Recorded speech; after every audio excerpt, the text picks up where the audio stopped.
এখানে দুইটা সরল দেওয়া হয়েছে, যেগুলো আসলে দেখা যাচ্ছে অনেক ছোট। তারপরে আবার অনেকের করতে সরলগুলো অনেক সময় সমস্যা হয়।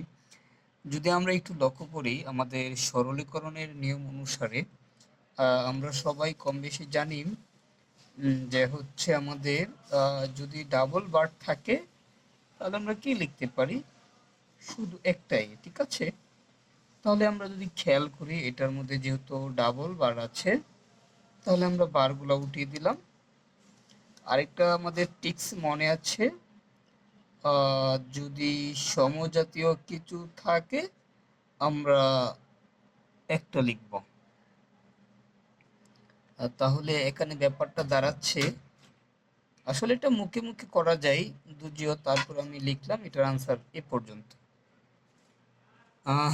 তারপরে নিচে একটা সরল আছে, এটার যদি এর উপরে এখানে বারটা না থাকতো, তাহলে আমরা যেটা করতে পারতাম কমন নিয়ে যেতে পারতাম। যেহেতু একটা বার দিয়ে দিয়েছে, এই জন্য আমাদেরকে একটু পরিবর্তন করতে হবে।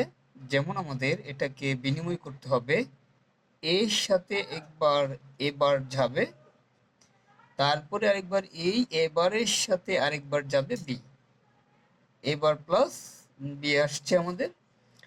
যদি আমরা লক্ষ্য করি তাহলে আমরা কম বেশি সবাই এই বিষয়গুলো আমাদের আইডিয়ার মধ্যে আছে।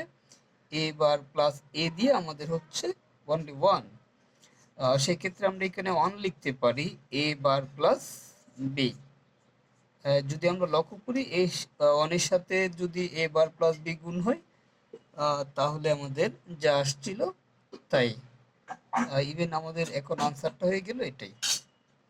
যদিও এটা তেমন কঠিন না, তারপরে ম্যাথটা দেওয়ার মানে হইল একটু মাঝে মধ্যে আবার কিছু স্টুডেন্টরা কনফিউশনে পড়ে যায়। ধন্যবাদ সবাইকে, দেখার জন্য অবশ্যই অনুরোধ রইল।